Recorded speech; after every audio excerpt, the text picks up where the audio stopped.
जब महात्मा गांधी ने 1946 में बोल दिया था कि अगर कांग्रेस ने विभाजन को, पार्टीशन को स्वीकार किया तो कांग्रेस को मेरी अर्थी पर से निकलना पड़ेगा।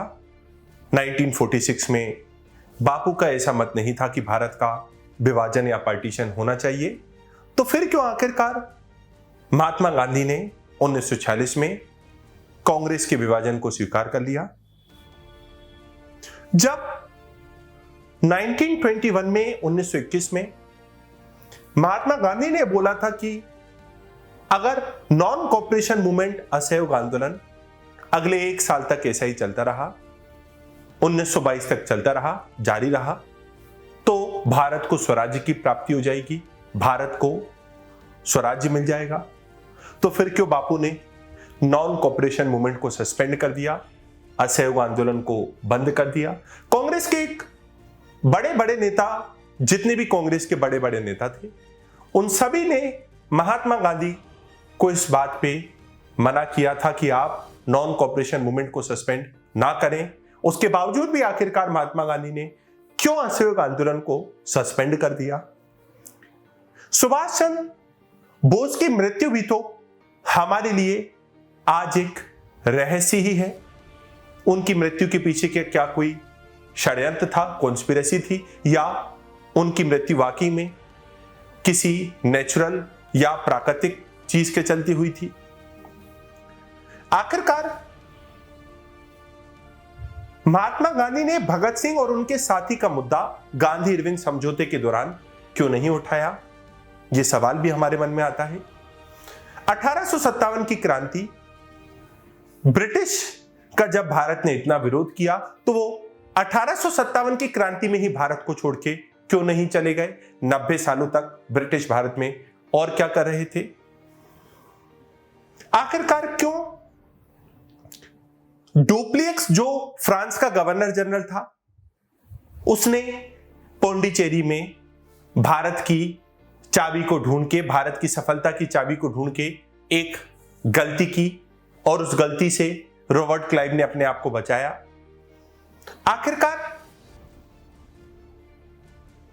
क्यों ऐसा हमें इतिहास में देखने को मिलता है कि काफी सारे ऐसे प्रश्न आज भी हैं जिनका उत्तर जब हम आज भी ढूंढने का प्रयास करते हैं तो कहीं हमें उन प्रश्नों का उत्तर नहीं मिल पाता है और हम भटक जाते हैं। इन सभी प्रश्नों ने हमारे मन के अंदर एक बेचैनी तो पैदा की ही हुई है कि इनके पीछे का कारण क्या था।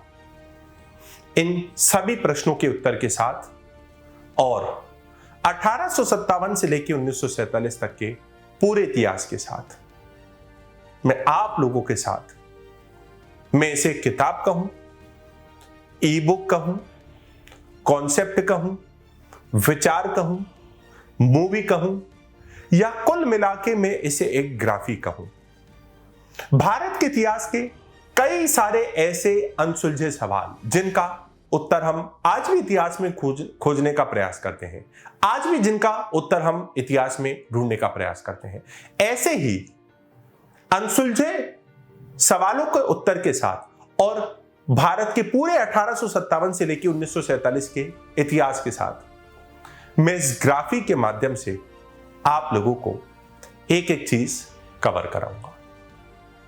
जिस तरीके से आप यदि किसी किताब को पढ़ते हो, मान लीजिए आप किसी किताब को पढ़ रहे हो, उसके 3 पेजेस को पढ़ने में आप 7 मिनट का समय लगाते हो, लेकिन आप 7 मिनट तो लेते हो उस किताब को पढ़ने में, लेकिन फिर भी यह तय नहीं है कि आप उन 7 मिनटों में जो आपने पढ़ा है उसको याद ही रख पाओगे। तो मैंने सोचा क्यों ना इस तरह के कॉन्सेप्ट पे काम किया जाए कि आप लोगों के लिए इतिहास को और इंटरेस्टिंग बनाया जाए। तो एक एक पेज के ऊपर एक एक शॉर्ट वीडियो बना के आपके साथ जुड़ा जाए।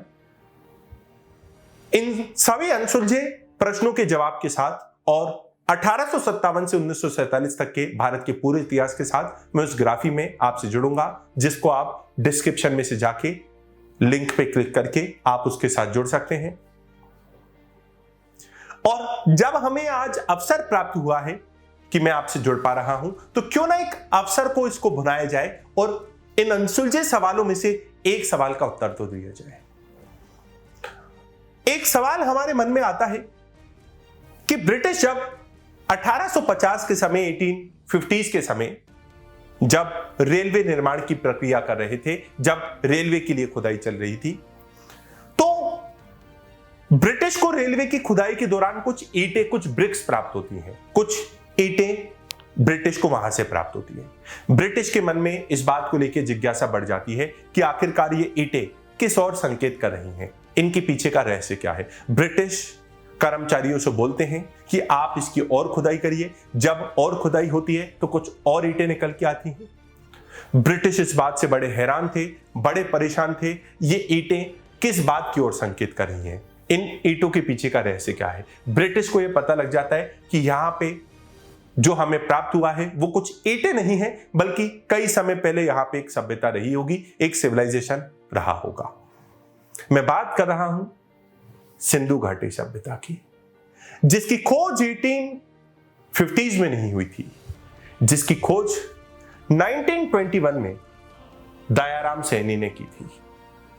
लेकिन जब ब्रिटिश को इसके बारे में 1850 के समय रेलवे की खुदाई करते समय ही पता लग गया था, तो इस सिंधु घाटी सभ्यता को भारत के सामने आने में 70 साल का समय क्यों लग गया? क्यों इसको 1850 के दशक में ही, 1850 से 60 के बीच में ही हमने नहीं खोज लिया?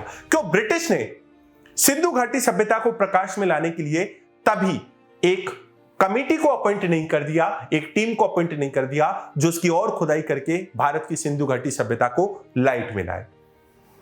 क्यों इसको ढूंढने में हमें इतना समय और लग गया? क्यों ब्रिटिश ने इस बात को वहीं दबा दिया? ब्रिटिश क्यों नहीं चाहते थे इस सभ्यता के बारे में भारत जाने? आखिरकार ऐसा क्यों था?